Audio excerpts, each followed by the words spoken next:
And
welcome to another episode of Beardo's Media. Today we discuss stagnant waters. If you always do what you always did, will you always get what you always got? Another interesting thing I heard today was life is like a bicycle. Unless you pedal, keep moving, you're not going anywhere. Anyway, well, you'll fall. You won't. Not that you won't go anywhere. You'd end up falling. I think that's what it was. And if you're misquoted, and if you're on an incline, you'll actually be rolling backwards. Wait, if it's a decline, you're going places, then, aren't you? Forget the bicycle thing. Anyway, decline, that's you're going backwards faster. Absolutely. But, welcome, guys. Thank you very much for joining us. For all of you who have tuned in already, episode 3. Sorry, of we're already thinking ahead, aren't we? Episode 3 of Beardo's Media. Thank you for joining us. If you know what, I came across that quote. You say it slightly differently to the way I first heard it. I probably said it different to the way I heard it. If you only do what you've always done, you only get what you already have. That's the way I heard it, right? Now, not to say... I think mine was the ghetto edition. You always get what you always got. What you always got. All right, mate. Yeah. One of them ones. If you only do what you've always done, you only get what you already have. So the meaning to that being that if you don't do anything different, you're not going to get anything different in a basic way. And you'll always be stuck where you are. I think that's not even accurate anymore. No. I think if you only do what you've always done, you're not even going to get what you had in the past. You might get less or nothing. Things change. If you think about it in, forget personal, even look at how many businesses have flopped because they didn't change their ways and went with the times. Or progress, or change the way they did things. Yeah, and continue to flop, I guess. Blockbusters. Do you remember Blockbusters? You know what? Vaguely, yeah. I do. I don't think I ever rented a movie from there, though. Was it? Not that you like to videos? Admit. Was it VHS? Yeah. Was it? Don't act like you don't know. Don't act like you don't know. I hate to think what kind of videos you did rent from there, but movies, of course, and games. So yeah, Blockbusters, they hired out VHS, CDs, DVDs, games for consoles that you could rent out, music, and as times changed and everything went online, they were like, nah, we're not getting onto that bandwagon. And now they cease to exist.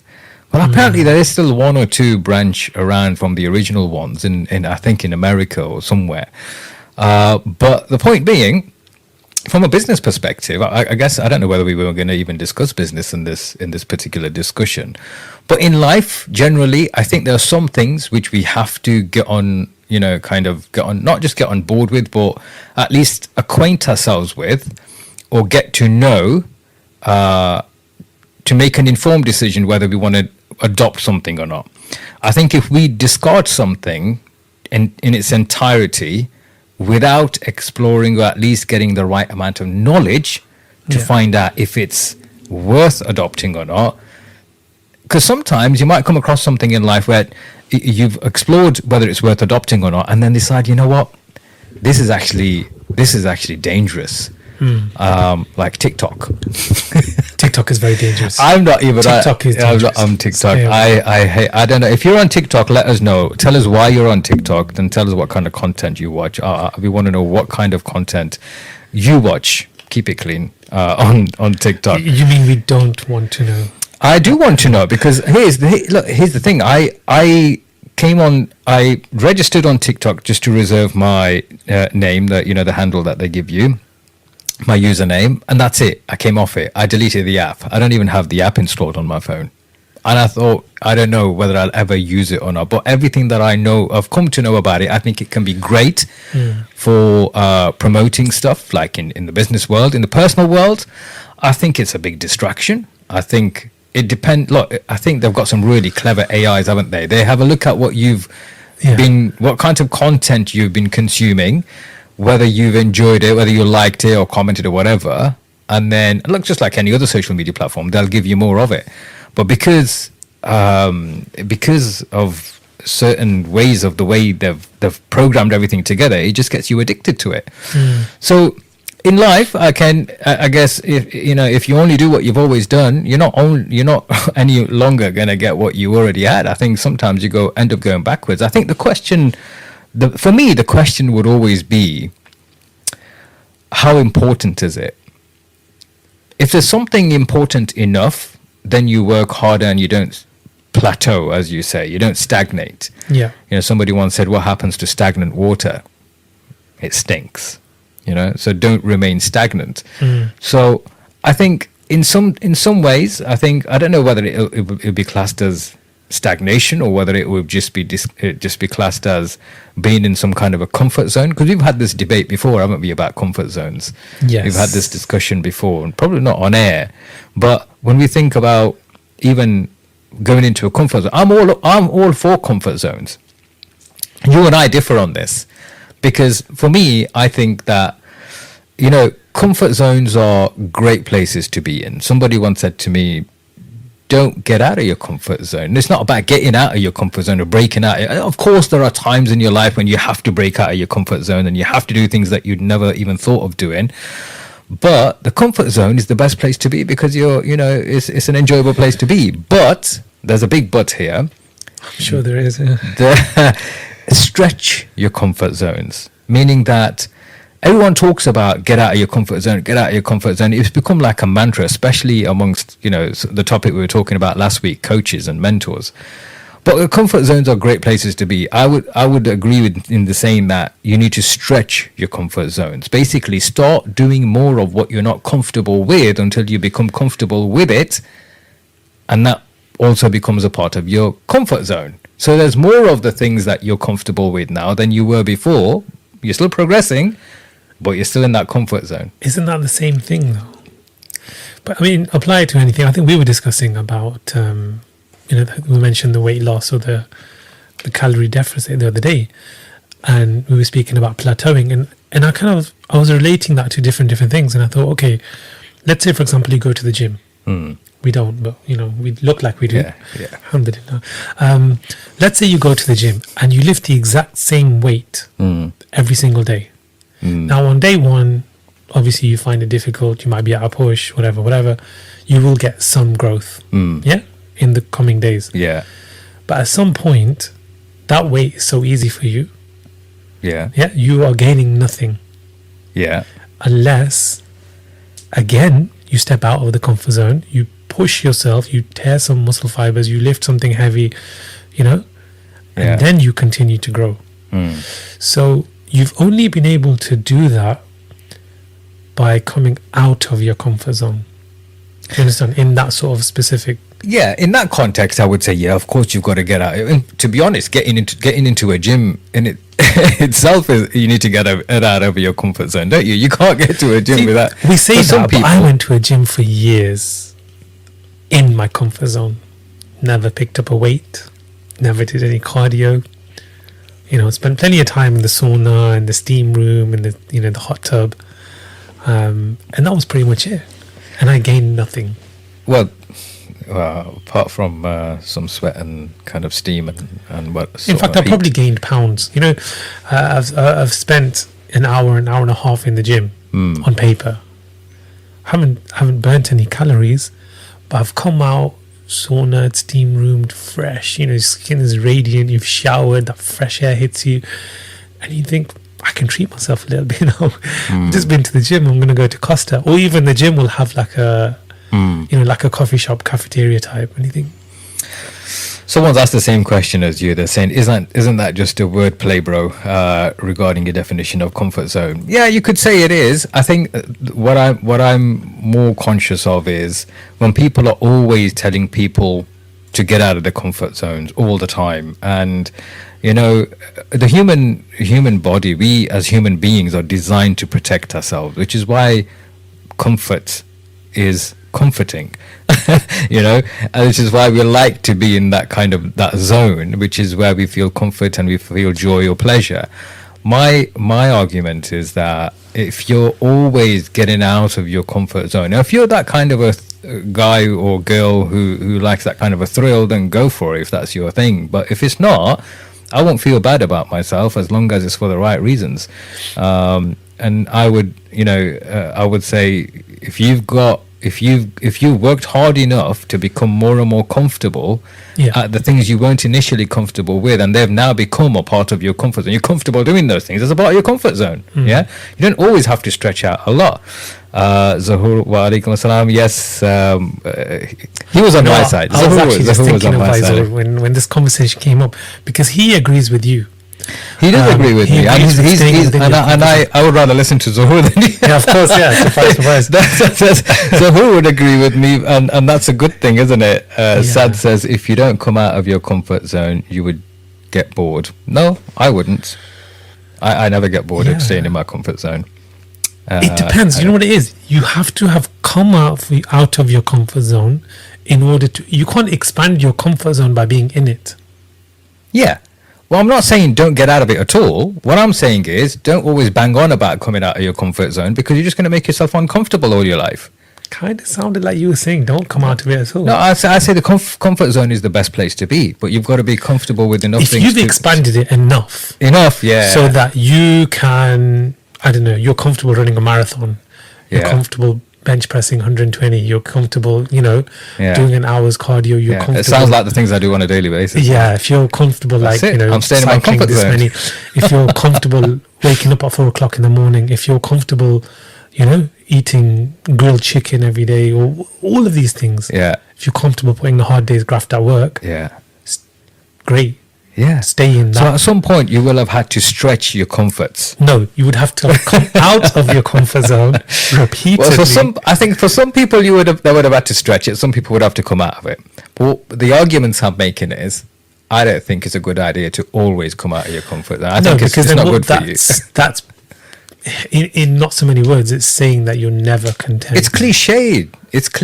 Yeah. Everyone's talking about get out of your comfort zone like it's some kind of amazing thing to say, and people will clap at them. Oh yes, those comments that you see in people's post, this with lots of exclamation mark, or with lots of I'll tell you an example that comes to mind is do you remember the first Andy Ruiz versus Anthony Joshua fight?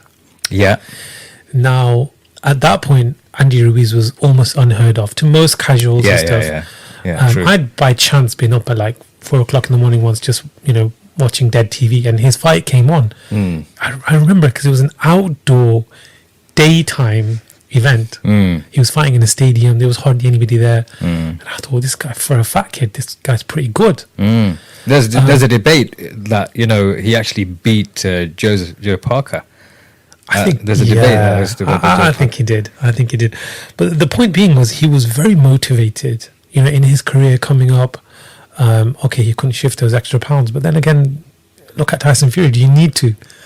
So he was pushing himself, and further improving every single time, until he got comfortable. Until he made those millions. Yeah, he went crazy spending it. Bought a house, pool parties, everything. And his coaching team even came out and said, look, we just can't get him Snickers, into the gym. wasn't it? Yeah. We just can't get him into the gym.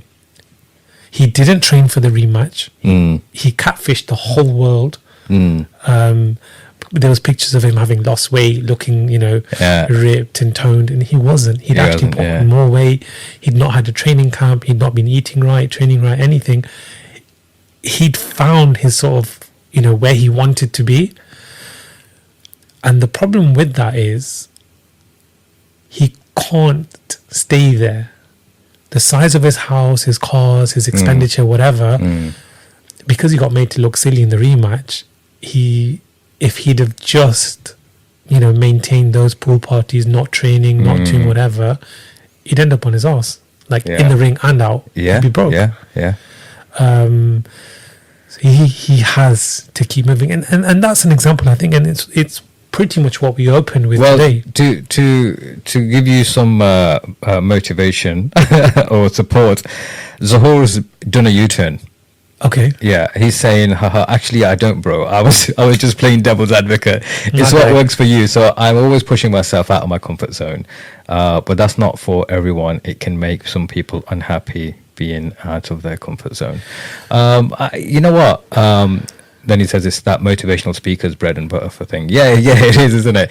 You know what, Zahor? I think you're right. I think it is one of those things where people might be unhappy, but sometimes you've got to go through that phase of it doesn't matter if it makes you unhappy. You may not be joyful about doing certain things, but if it means you've got to do them, you've got to do them. I was thinking about this earlier, and I was thinking, if you've got kids and you are not on social media yourself because you don't like social media, fine. But if you're not even willing to investigate how the social media platforms work, then that's dangerous. I think you've got to come out. For example, I don't know whether you can call it, plateauing or stagnating in your ways. I think it is. If you're stagnant in your ways of not going onto social media, for example, for yourself, do it for, if you're responsible over kids and stuff, because you want to know what they're getting up to. I know there are ways around it. They can create all sorts of profiles and all, and block you or whatever from them. But when you've got responsibilities, that's when you've got to get out of your comfort zone. You get out of your comfort zone, not just for yourself, but the people who you are responsible over.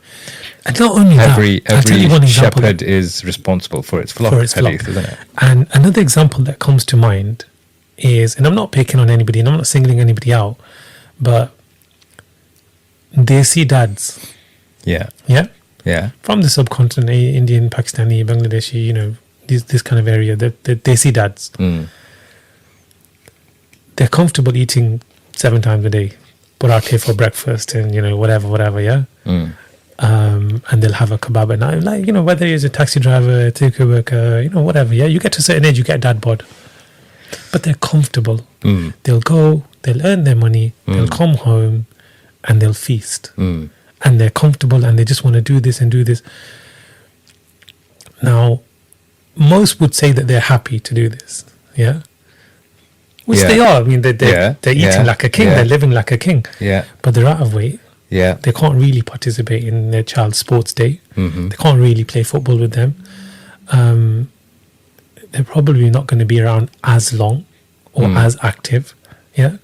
So as happy as they are and everything, I think they have to come out of their comfort zone for their own sake and for their children's and their grandchildren's. Food is one thing. Take drugs and intoxicants in general. Yeah. People take intoxicants to be, in inverted commas, happy. Yeah. And sometimes this is the kind of addiction that leads them and gets them stuck in a rut. Yeah. So in that sense, they're happy doing that. They're in that comfort zone. I honestly, and this might sound weird to some people, yeah, I think food is one of the most addictive drugs. For me, food is fuel. Yeah. And I know I've said that before. For most people that I know, I should say, most people that I know, it's not. It's one of those things where, yeah, you're right. It's like a drug. It's guilty pleasure. It's a pleasure. It's a joy. Apart from sweet stuff, everyone knows that I've got a sweet tooth, and I know that's my weakness. Yeah. But sugar has been called a drug. How many times? I should probably be the last one saying it because, if you know, you know. Yeah, exactly. Food is probably the best and one of the worst things for us because nobody flags it up. If you're eating saturated fats or processed foods or sodium or whatever, it goes under the radar. And if I look, especially around our communities and probably for most communities, what's more rife? Diabetes, cholesterol, blood pressure issues, obesity, or is it substance abuse, or is it alcoholism? It's the former, isn't it? But nobody wants to talk about that. Because when you're young, they say your metabolism is faster, better, stronger, whatever. So you can eat what you want. You can have 8 eggs and 6 toast and whatever for breakfast, and then be hungry an hour later and burn it off. You can have a gallon of milk, nothing of it. But if you still do that in your 30s, your 40s, your 50s, and there are people watching this saying exactly the same thing, referring to heart attacks and strokes and diabetes. But it is what it is, isn't it? Because it's legal, halal, permissible, whatever. Yeah. In your words, absolutely. It's not talked about often enough because it's loud. Because here's the other reason: most of the people we talk. Let's just look at it from the people we know. Right? We belong to a certain community. We have lots of Asians. We have lots of Muslims in our community. If you look at most of the imams, they've got big pot bellies and, they're not very healthy or fit themselves. Yeah. Right? Now, if the leaders of the community, not just religious leaders, but leaders of the community, most of them are unhealthy and overweight. Yeah. So if those are the leaders, what are they showing us? Where are we being led? What example? Do as I say, not as I do. Yeah. So forget what I'm doing, just do what I'm saying. Yeah. I think that is the danger with comfort zones in general. But when I mean, there are times when you'd come out of your comfort zone for all sorts of different things, right? What do you get comfortable with? We were having this discussion on my post earlier on. One of the sisters said about relationships, being comfortable in relationships.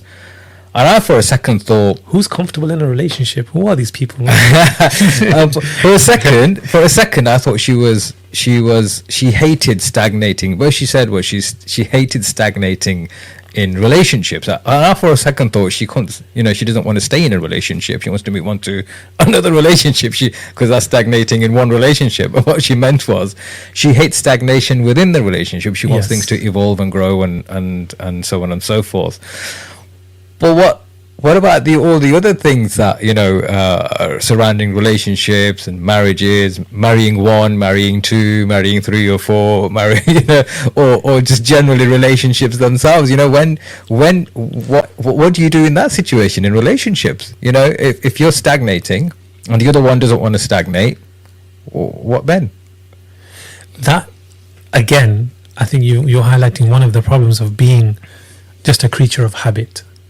Okay. Because you know what? Honestly speaking, this does work for some couples. Monday night is, I don't know, Monopoly night, board games night.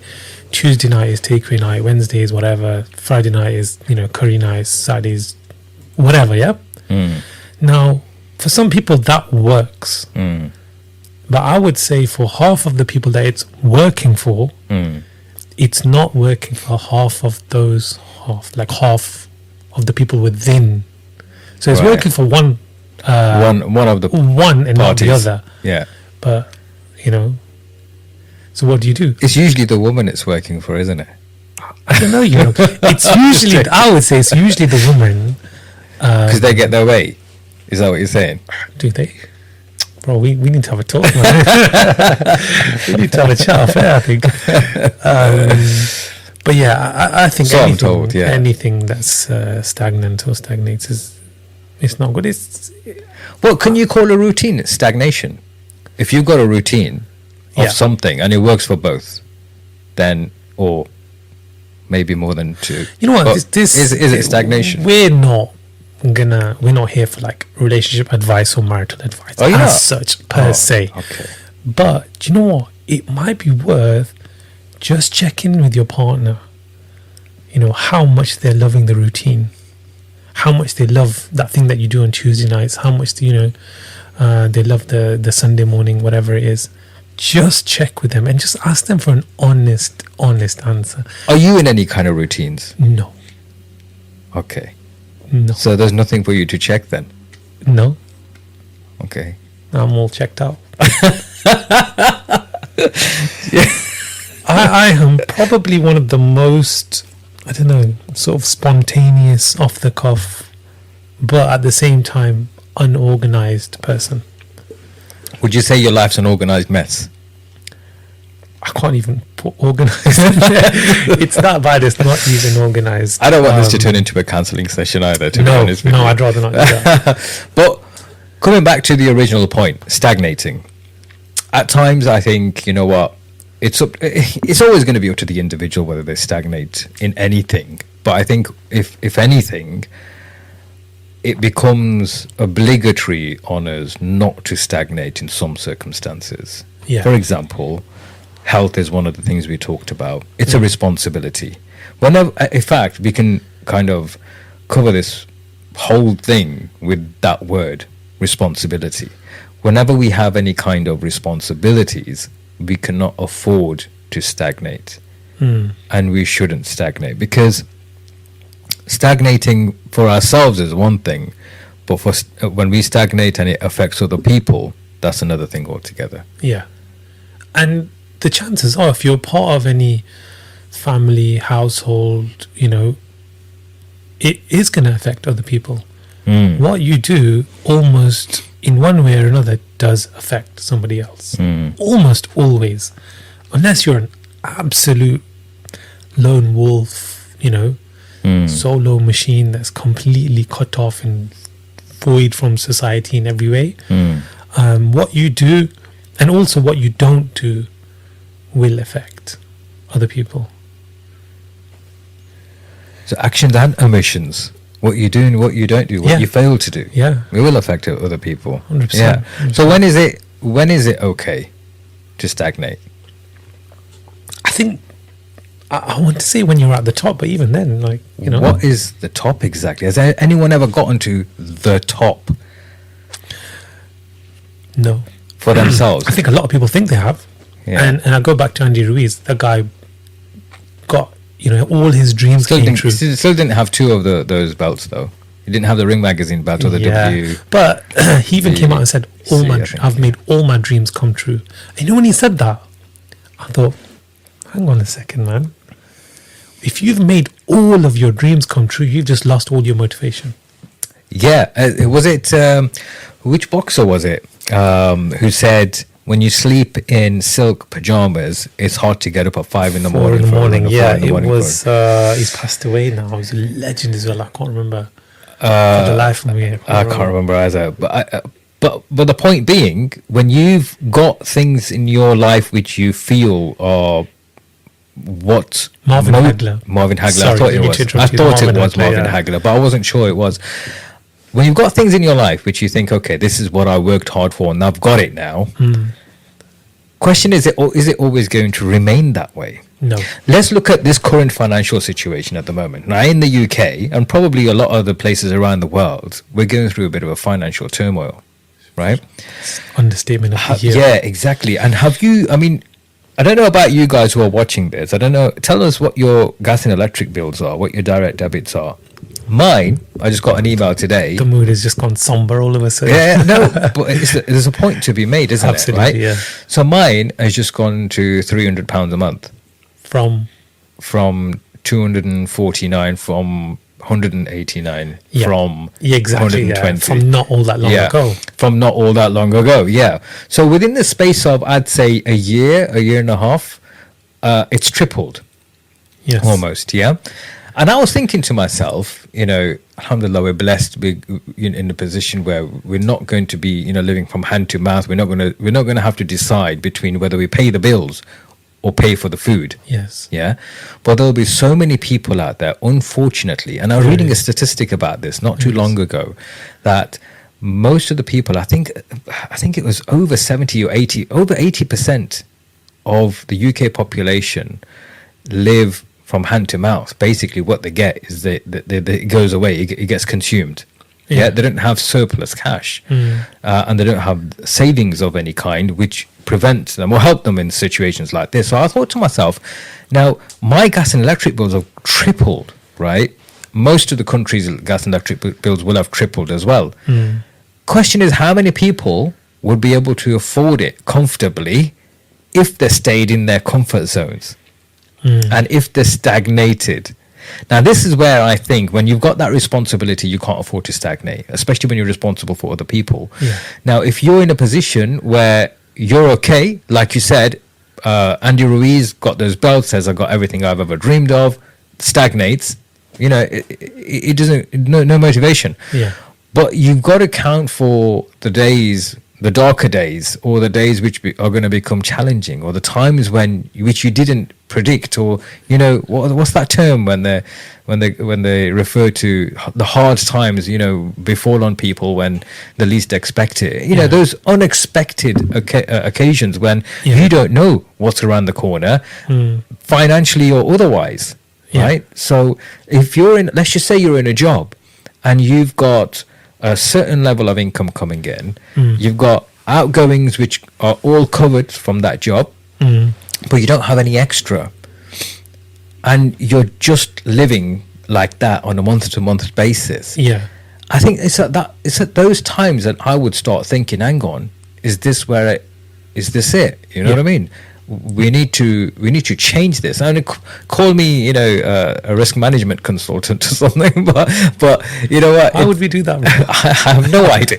I have absolutely no idea. But this is when you start thinking about contingency planning. Most of us don't even think about contingency plans. No, we don't. And I think coming back to the point is, financially speaking now, career-wise, job-wise, whatever it is, if you're maybe if you were at the point a year or two ago where you were having 100, 150 quid, 200 quid left at the end of the month, and you'd put it away for like an annual break or a holiday or whatever, and your bills have doubled and tripled and everything else has, gone up, but you're still kind of earning the same, working the same hours, just doing the same job. It's now beyond the point where you can even, I don't know, turn the heating down and be all right in the same place. It's beyond where you can start shopping at Aldi and Lidl instead of Waitrose and be all right. It's beyond the point where, you can just, I don't know, shower at the gym instead of showering at home and be all right. Something has to give. You have to either go for that promotion, you have to either work extra hours, have a second income. You have to do all that just to be where you were maybe 2 years ago, lifestyle-wise. Just to be where you were. If you'd have done that then, you'd have a safety net, you'd have a couple more years to play with. But because you were in your comfort zone then, you can't be now. Do you get it? So what you have to do now is that little bit more drastic, just to be where you were going years back. And this is why I'm a little bit against, not against, but I think some people get content too easy. And I can give my example. I think that was it. See, the blog that I wrote was about contentment. Okay. Now you've hit the nail on the head. You've reminded As me. I did. See, my argument was not just about comfort zones. Okay, yeah, we can have a chit chat about comfort zones. My argument was contentment doesn't mean you're not motivated. Yeah. Contentment just means that you are okay with the good and the bad. Contentment doesn't mean you can't be sad. Contentment doesn't mean you can't be unhappy. And contentment doesn't mean you're not motivated. Contentment simply means that, for me personally, I'm saying, the way I would interpret contentment is I am content with everything I have, through the caveat being my hard work, my sacrifices, and what I've done to get what I want or what I have. Ultimately, it's his giving. But I'm content with however he decides to keep me, despite what I do. Yeah, absolutely. Do you know what I mean? I think your definition and understanding of contentment is probably the best I've seen. Oh. Wow. I won't often admit to that. But honestly, most people, and maybe myself included, misunderstand what it means to be content and how to be content.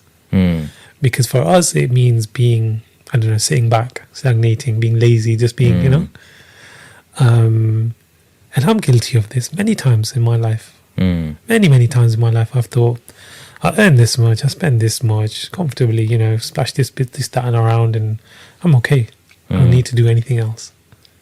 Yeah. And I think that's the mistake that we make, because what I could do in my 20s, I can't now do in my 30s, and I damn well for sure won't be able to do it in my 40s. Come on, man. Don't be like that. Oh, because you're already in your 40s. Don't go down that road. I didn't mean to. Listen, I could probably do things in my 40s that you still can't do in your 30s. That's true. But That's only because of medicinal advances and whatever. I think in terms of contentment, most people think that contentment means that you just sit on your laurels and then you just soak up the rest of your life, however it is brought to you. For me, it doesn't mean that. I think most people, if they were to really consider what contentment means, they would be so much happier in life and less stressed about stuff. One of the things that somebody once asked me is, and this is going back in my 30s, I'm talking about way over a decade ago. Things were black and white, huh? Exactly. So back in my 30s, I was asked, I would say it was even my late 20s. I left a job. When I say a job, I was working as a contractor. A very, very well paid job. And alhamdulillah, all those jobs before then were very, very well paid. All the jobs that I'd had, apart from one, which I only worked in for a few months, were as me working self-employed. So no basic salary. And I earned really, really high commissions. Alhamdulillah. So when I left, it was a surprise. It came as a shock because I was the highest performer in the company. Yeah. And I was hitting the higher targets, the higher rate of commissions. And I was getting 0 cancellations at the end as well. And, they were saying he knew he wanted to go, yet he still got 0 cancellations and still hit the higher rate of commissions. And then one of my mates, who was actually a former manager of mine, he asked me, Majid, how you doing? I said, I'm content. And he paused for a second. He paused for a few minutes, actually, for a few seconds, but it felt like minutes. And he thought about what I'd just said. And he was like, wow, what does that even mean anymore? He was thinking out loud. And when we were having these discussions about contentment, what it means, and what's the purpose of life, and passions in life, and values, and all that kind of system, we ended up having a discussion about. And that's when it really hit me about where I was in life. And since then, I've been there. I'm in that, and you've seen me progress in the last, I don't know, how many years, 10 years or so, 5-6 years. You've known me. Yeah. Other friends of mine have seen me progress since my late 20s in business and work and stuff like that. I've had some tough times as well. Some really tough times in between, but I've always been content. And I think for our mental health, that's done wonders. Because when you're content with whatever's going on, that's not in your control. Yeah. It's not from you. It's from somewhere else, right? Yeah. You have no control over it. Yeah. So why stress over stuff that's not in your control? But the things that are in your control, they're the things you can work on. And those are the things that we should be working harder at. And I get what Zuhur is saying, and I agree. I for the sake of conversation, I wouldn't just go around saying, stay in your comfort zones, full stop. See, to the layman, that's probably not good advice. Of course. If you add in all the context and you know exactly what you're saying, and that the person can comprehend the whole, structure of the argument, then But otherwise, it's probably not a thing that we encourage in a soundbite. No, not in a soundbite, but knowing you being controversial and all that, you might just pick that out in a soundbite and of course, cut it out and paste it all over social media. Stay in your comfort zone. That's it. I said it. Stay in your comfort zone. You're going to clip this bit out as well.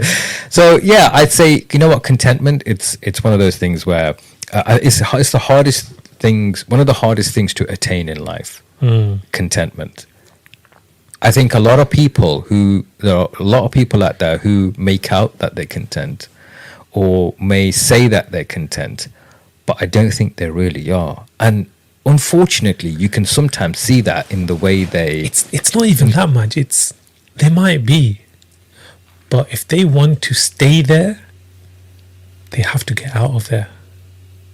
You know, let me give you an example, yeah? I have a 16... I get it. Yeah? I have a 16-year-old son. And he wakes up early afternoon, mid-afternoon. He is loving his life. He understood the academic route is not for him. Yeah, gave it a go, obviously, whatever. It just wasn't to happen. Now he's at the point where he kind of loves his life. He works a little bit in the family business. You know, it pays his bills and his board or whatever, imagine, yeah? So he's thinking, I'm eating, I have my own room, I have heat, electric, warmth, whatever. I wake up like a chaudhry. You know, 1 o'clock in the afternoon, I'm okay. Yeah. I'll go chill with the mates, go to the library, whatever, and then I'll go work in the evenings a little bit. And that, everything is paid for, done. Okay, at 16, maybe. It's that simple. You're living under your dad's roof. Okay. Is that going to wash when you're 25? In your own home? With your own wife and your own kids? It's not. And this is what I explained to him. I said, look, son, today you're comfortable. You have everything that you want. Okay, you're not worried about cars. You don't want a holiday. You don't want a PS5. Happy with the PS4. Today that might wash. But this is saal, 2 saal, 5 saal. You know, it's not forever. If you stay in that same routine, waking up like a chaudhry in the afternoon, eventually you're not even going to be where you are now. So what advice did you give him? Get the out of bed. He has to step out of his comfort zone. He has to do something. Get the out of your bed. Exactly. Say it again. My son's watching this. Right? Say it to him. But Which camera is he on? Say that camera. Tell him. Go on. Yeah, I think it's on you. I'll do it. Go on. Tell him. If you're watching, listen. If you're watching, get the out of the bed. There you go. Exactly. And it's just that is if you want to even, let's say you even want to maintain this. Yeah. Let's say you turn 17 tomorrow, you're going to want to drive a car. Yeah. Yeah. It's going to happen. You're going to want, I don't know, certain brand of clothes. You're going to want to go out with your mates for a steak. Or you're going to want to chip in for what do kids do these days? Like hire a Hummer limousine or they do these things, don't they? Do they? They genuinely do. Wow. We couldn't even lip and chip in for a doner and chips. Do you know what I mean? I remember the times, right? You're gonna laugh at this. The reviews. If you're some of my childhood mates, you'll know this. You might even be watching. One of my best mates, his dad got him a Nissan Micra when he passed his driving test. Nice. Right, one of those old school box-shaped Nissan Micras, really cool car. On his first day of getting the car, we were still at school. I'd already passed my test and I'd got a car and he got his car, and we said, come on man, take us for a drive. So we walked from the high school, halfway. He went and collected the car, brought it to the petrol station, and between us, we put in £1 worth of petrol in it. Between us, because we had to save some money. But then again, some £1 crisps and then would drinks. get you more than half a litre. But it does now, We, you know what? Those are the days you put £1 of petrol in a Nissan Micra, and go to Bradford and back. Yeah, I won't go that far, literally, but yeah, So I get what you're saying. You can put pennies together for a doner and chips. Yeah. And nowadays, kids are getting into like Hummer limousines and stuff. Kids go out for dessert, they go out for steaks. All these dessert shops, man, you've got to sort them out. Yeah, seriously, what's with that? What's going on? Come on. But you have to constantly, unless you're at a certain stage in life where, look, I think if you're just comfortable, you need to not remain, you need to not sit down there. Yeah. If you're spending 10% of your income, then you've got, it's like what's the tortoise, and who did the tortoise race? Yeah, the hare and the tortoise. The hare and the tortoise. Yeah. The tortoise knows it's well within its own. Is it the hare or the one? I don't know. I'm just messing up all the examples. Yeah, the hare went ahead faster. Got comfortable. Sat down, fell asleep, had a nap. By that time, the tortoise bypassed him, and and this is it. This is it. You have to kind of keep moving, and if you're, let's say you sit on your laurels when you're, I don't know, living off 10% of your income, yeah, you're okay. Chill for a bit, take a break, take a breather, enjoy it. When you get to 20, 30, okay, 40, 50, 60, you know, at that point you start. What do you make of these new laws that they've well, the mini budget and the new stringent rules that they've put into place for people who are on benefits? So if you're on benefits and you're not in a job and you're just claiming benefits, and they'll stop your benefits if you've not put enough effort into, you know, like they're actually making it really stringent. This something they tried to do a very long time ago. Apparently, I don't know. I'll tell you why. There was, and it's an unfortunate example to use, but do you remember the guy from Derby that had about 12 kids, and he wanted to get a bigger council house, so he set his house on fire, but a few of the kids died. passed away. Yeah. Mick something, Philpott, whatever his name was. I think so, yeah. Now, prior to that incident, he'd actually featured in a TV documentary where, was it Margaret Beckett or somebody? It was somebody high up in politics said, you're going to go to work, you're going to go get a job just to be able to get the amount of benefits that you're getting now. And he was on like £500-600 a week, sat at home, you know, all this child benefit, this benefit, that benefit, and there was no job that was going to pay this lazy kid £500-600 a week. But anyway, they tried, you know, I don't know if it was a pilot scheme at the time, but they said, look, you've got to work at least this many hours. Even if that job is equivalent is only £200, we're going to give you your minimum cap of benefit. I think it flopped. I think that was maybe 15-20 years ago now. But if they do that, I agree with it. I agree as well. As long as it's done sensibly, because they'll be genuinely, because a lot of people take the, where's it gone? When it comes to applying for benefits, isn't it?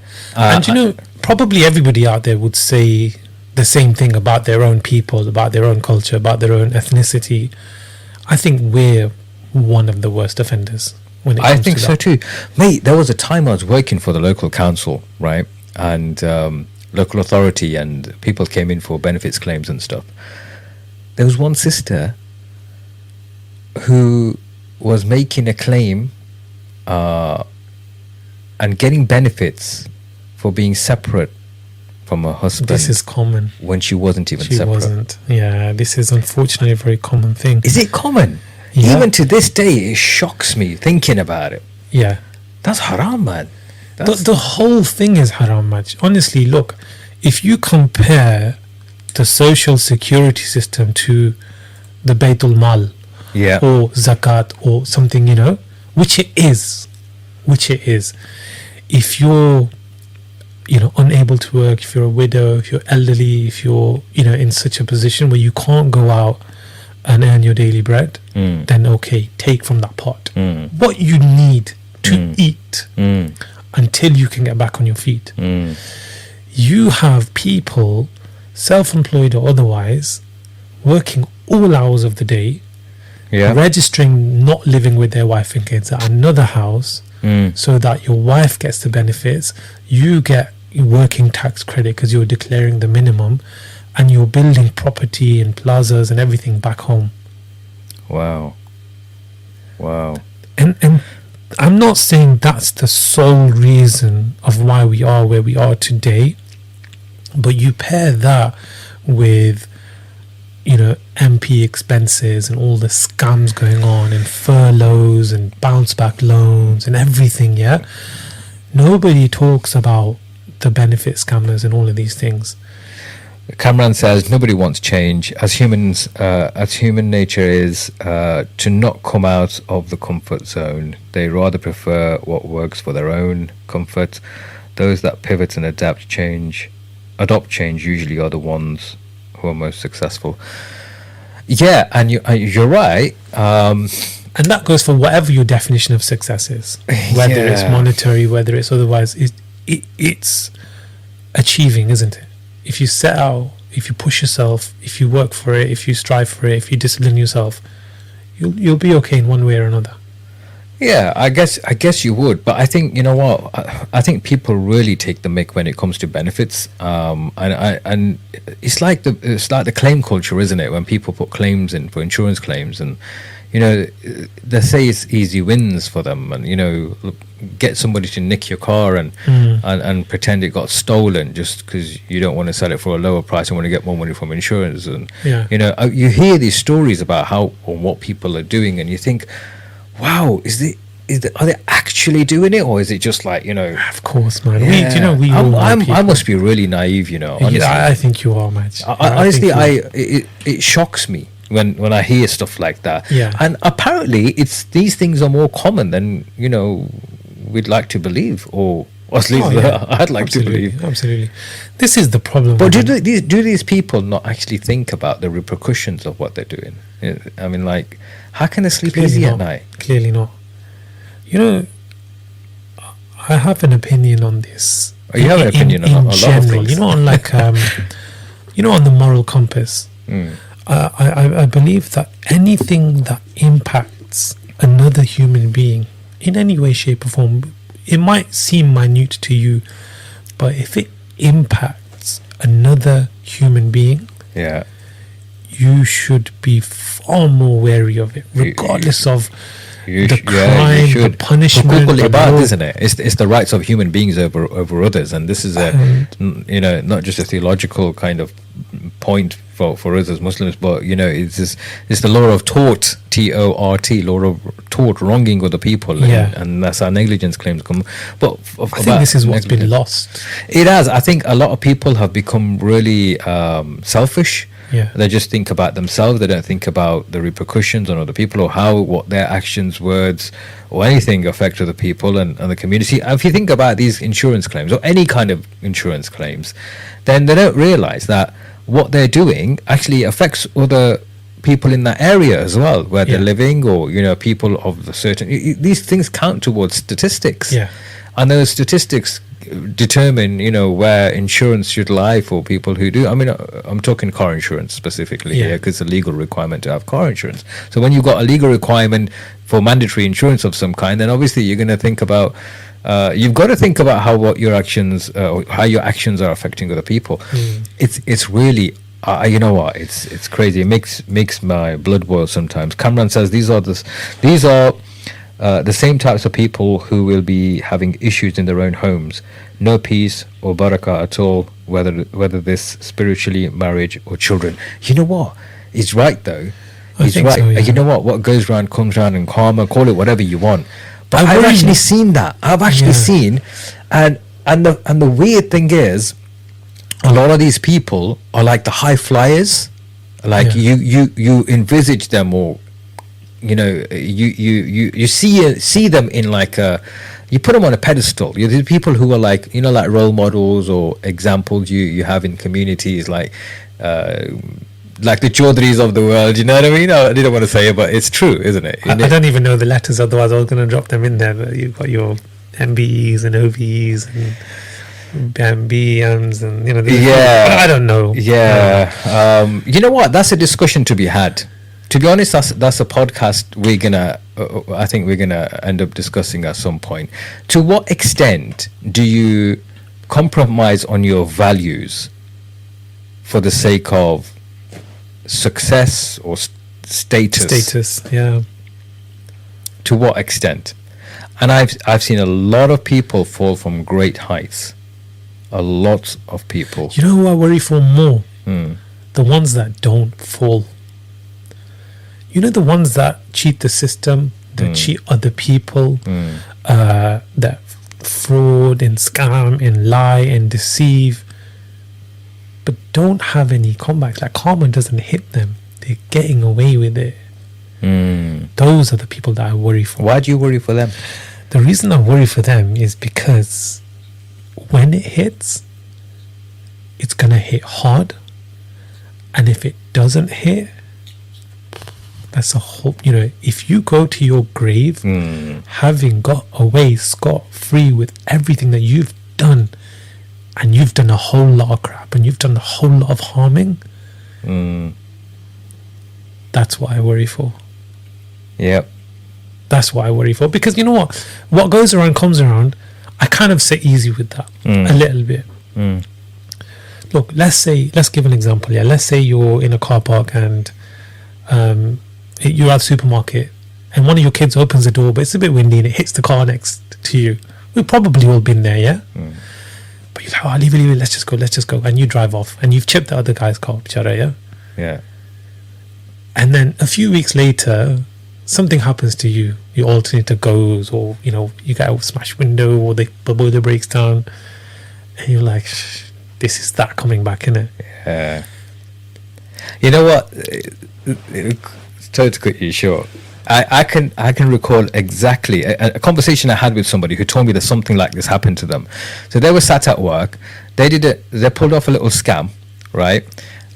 Ordering something for 300 quid. It was 300 quid in value, whatever they ordered. And it was the kind of thing that, you know, you can he was explaining that you order something, you send it at some address, and or you get it, or you say it's not come or whatever, and then you don't have to pay for an item which hasn't arrived, but you've actually got the item. You've got the item, right? yeah. I don't know how it works. That was actually really common back in the day, especially with mobile phones. And Amazon and stuff. I think you mentioned Amazon. I don't know about Amazon, but yeah. Anyhow, so he did this the very same day he was driving home, and he knocked into a car from behind. It was his fault. His fault, yeah. So they parked up, they were discussing, and he says, listen, you know, let's not go through the insurance. I'm still a young driver. It's going to bump up my insurance a lot. Let's just settle it privately. And guess how much the guy asked for? £300. £300. That stuck with me. Stuck with me. And I thought to myself, well, if that happened then, you know, that should surely prevent you from doing anything like that in the future. Yeah. And that may well do. But imagine he'd gotten away with it. Yeah. Imagine he'd gotten away with it and he'd done it again next time for £400. Again, same thing. Then he'd got braver and done it for £1,000. You know? Yeah. Yeah. That's my worry. I worry for those people. I do. And to be honest, there are loads of people out there who do say things or do things which they do get away with. And sooner or later, there is recompense. Sooner or later, there is accountability, whether it's in this life or the next. Sooner or later, there will be accountability. And I suppose in one sense, from our perspective, the way we look at it, being Muslims, we would say, look, you know, God's giving you an opportunity to repent all the way till your final breath and make things right. But if you're still not doing that right until your final days, then shame on you, and then you deserve it, don't you? Yeah. If you at whatever age, if you're like, if you reach old age, and you've messed people about in your life, and you've kind of fraudulently made claims and defrauded the system and made so much out of it, if by the end of your life you've not sincerely repented, then you bloody deserve whatever's coming to you in the next life. Look, how many times have we seen people, you know, and we've probably spoke to people who said, bro, don't do that. Oh, go on, you know, I'll do Hajj when I'm older.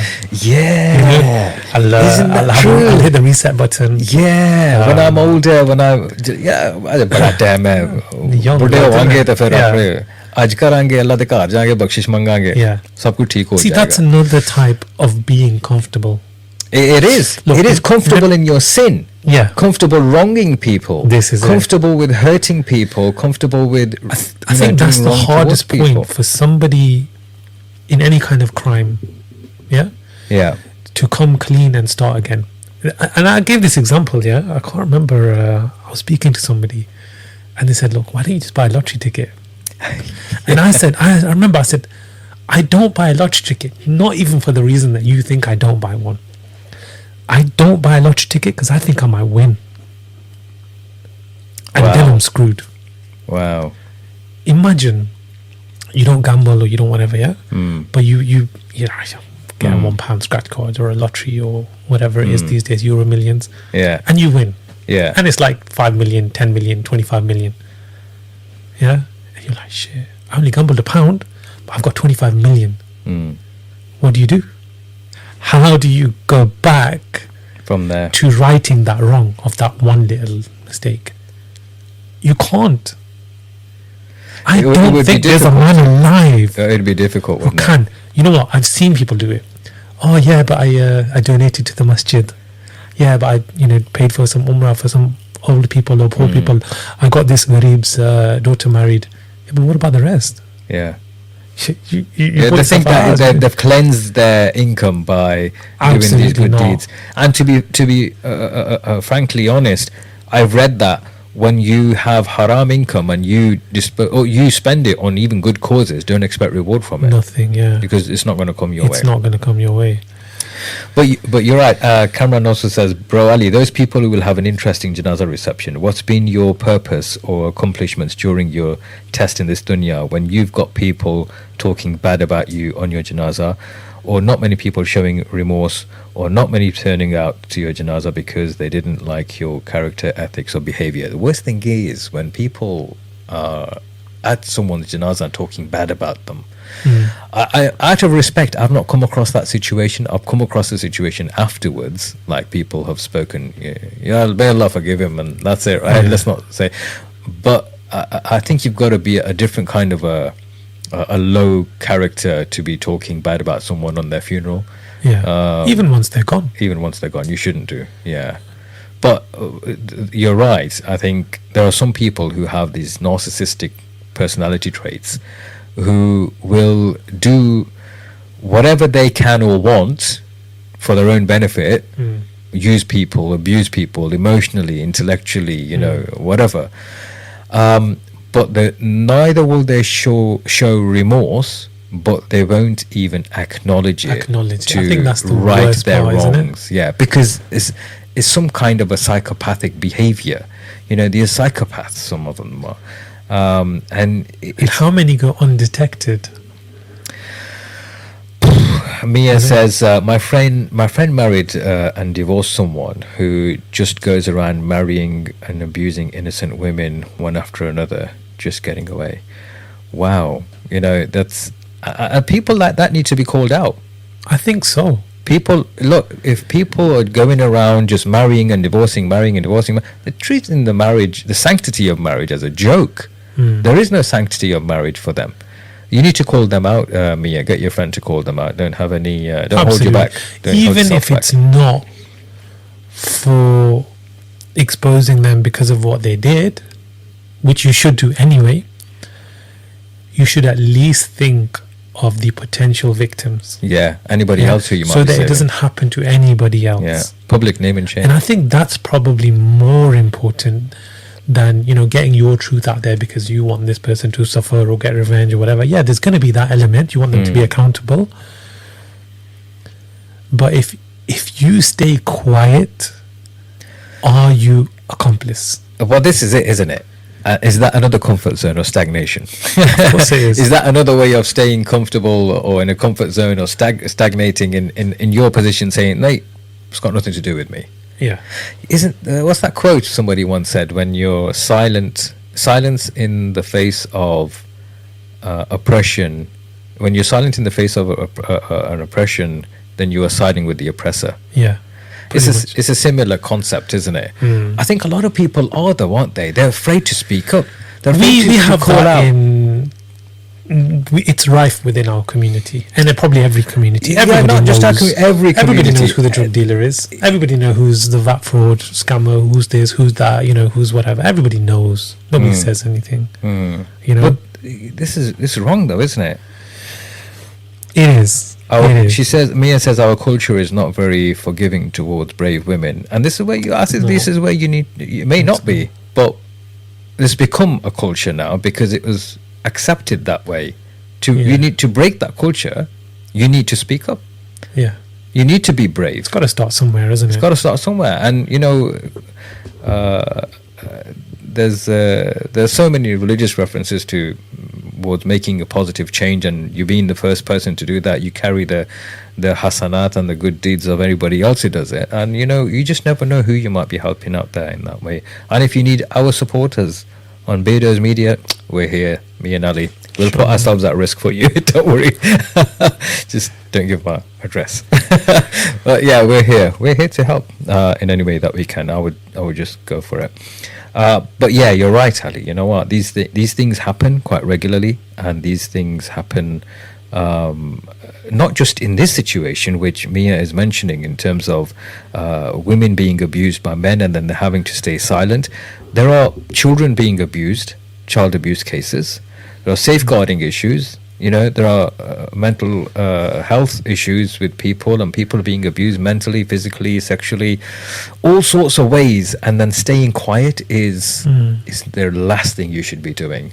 If you can't speak up yourself, find a way. Someone can be a voice for you. You're not helping anybody, are you? Not you, not the victims, not the potential victims, not the Nobody. person. You know what I mean? In fact, you could be exacerbating the situation and supporting the situation. Cameron's asking a question. He says, "What's your thoughts on people backbiting, then eating from the same plate, or being very nice to one another when face to face? How do you define this type of character?" Family. Family. That's what family was for, isn't it? It's absolutely. Do you know what? We've all been there, and I think whether we want to admit it or not, and I don't know if Cameron agrees, we've probably been on both sides of that coin. I think so, knowingly or unknowingly, mild versions, stronger versions, intentionally, unintentionally. I think we've all been on that side. I think, but as we mature, as we grow older, we'd like to believe that there's less of it from us. You know what I say? I mean, I've come across this situation where people have said things about me, even, right? Surprising, man. My my response is more power to them. Yeah, more power to them. Honestly, carry on. If anything, I'm in benefit of this. They may think that by making something up or lying or assuming something, they can do, they can make something up and people might believe them. But the truth always comes out. The truth always comes out. And the good thing is, the person who is a victim of this kind of gossiping and backbiting is always the one who is going to be benefiting in so many ways. It's true. If you know, It's true. and I'm sure Cameron. Speaking of comfort zones and stagnating and always doing what you always did, and all of these things, do you think there's any age in which it's just too early to do that, to sit back? Or would you say that doesn't apply to everyone? See, I don't think there is. To be honest with you, I think, for example, there are certain things in life which I would never stagnate on, me personally. And I don't think anybody should, because it's dangerous too. One of those things, which is the most important things in our lives, is the preparation for our afterlife, right? So as a Muslim, I believe we're going to die, we're going to be resurrected, then we're going to be judged. It's going to be determined whether we, go to heaven or hell, right? But to find which path to follow, I think you should never sit on your laurels, especially when we have this conversation between finding the truth towards our beliefs. Where do our beliefs stem from? What is the origin? Where does it come? What is meant to be a Muslim? What is the meaning of that? And forget, there was a blog I did about, do you really know what you think you know until you've considered what you didn't know, and the opposite, yeah. The opposite. And a lot of people thought about, well, do you want me to consider atheism? I say, yeah. Absolutely. Yeah, consider their arguments. But it's not just about other religions. There's intra-religious debate and discussion. I'm not saying you go around debating people. I'm not saying you go around discussing with people who are, maybe none the wiser, or maybe we're not knowledgeable enough. But what I'm saying is, for you to really have conviction in your faith and belief, you need more than just parrot fashion learning. Yeah. You need conviction. Well, if you don't understand the 100%. counter argument, or if you don't understand where the other person's coming from, or you don't, you're not open to how they got there or where they are, then really, which of you is any better? Look, my views have changed throughout the years, as they should, and I would like to believe they've evolved. I've understood. I mean, I would argue that I've become a Muslim in my later life through, lots of different faculties and reasoning and, rationale, and rather than just being born into a Muslim family. Yeah. But that was a decision that I made then, and I understand the reasons behind it. I understand what my worship requires and all sorts. Yeah. And similar with anything else in life, when we're in anything in any kind of facet of life, whether it's a profession or business, if you don't understand what you're doing or why you're doing it, or why are you doing it? Yeah. This is why whenever I'm asked, one of the popular keynote speeches that I get asked to deliver is success on your own terms. And obviously success is a very subjective thing. But how do you get that, whatever success means to you, on your own terms? On your own terms. And this is why, obviously knowing you, I know you do this anyway, but look, you've gone out of your way, you've done your research, you've discovered things, you've discovered yourself. Yeah. When your kids get to a certain age, you expect them to ask the difficult questions. Yeah. All their whys, all their wheres, all their hows. Yeah. Yeah. Otherwise, they're going to be where you were 20, 30 years ago. Yeah. Exactly. And not everybody is a Majid Waris. Just saying. But not everybody not everybody is willing to step out of that comfort zone and ask the questions that need to be asked. That doesn't end well. You're right. Whether it's faith, whether it's anything else, blind following seldom ends well. 100%. And that's a very dangerous thing as well, blind following is. Because, again, you can spin it how you want. There's a religious concept of blind following being haram and whatnot. Yeah. To a certain degree, we have to, I guess, as we're learning. But I think when you have been gifted intellect, the gift of intellect, reason, logic, whatever, you can read and write and think for yourself. Yeah. Then it becomes incumbent on you to then go out and do your own research and independent research. A lot of people will try and put you off to say, oh no, you have to have certain kind of scholarships, or you have to have certain kind of academic background to even put everything into comprehension or comprehend things. Ignore them. Just go out.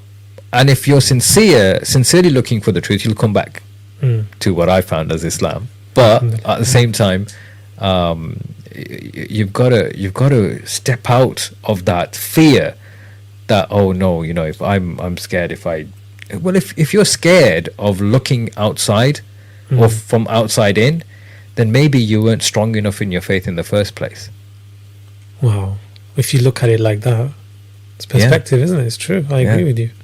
Yeah. I think that's kind of it's actually 8:15. Wow. Okay.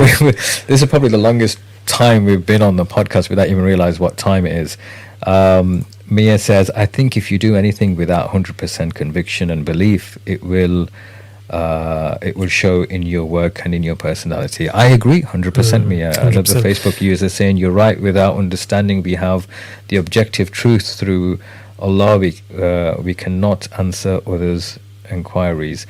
Our kids will be asked why you believe what you believe, be it at school, work, or with friends. It is no longer following we have to prepare. Sorry, I'm reading from a screen which is quite far and quite small. It is no longer following we have to prepare the future of the Ummah against the atheists and the LGBT rights and the world who are trying to teach the kids something else. Cameron says, there are people from where haram has become a norm. What is the turning point for them? I've witnessed their loved ones suffer because of their doings. I wouldn't say their loved ones suffer because of their doings. That's possibly an interpretation. High time for the truth to be brave. Yes, Mia, definitely high time. There we go. Time to be brave, Cameron. It's possible. Could be a test, but it's never definitive. One of the things from an Islamic concept, we don't carry the sin, which is why we differ from some of the Orthodox Christian beliefs, where they say the original sin by Adam and Eve was carried to humankind, and so we're responsible.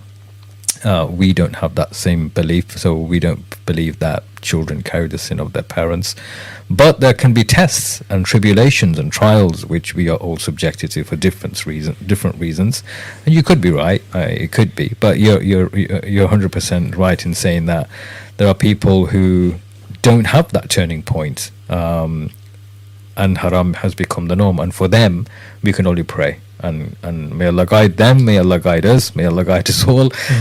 On that note, I think we've come to a close, and I think we should call an end to this particular podcast. It's been an interesting conversation, and thank you for your contributions, everybody. We very much appreciate it.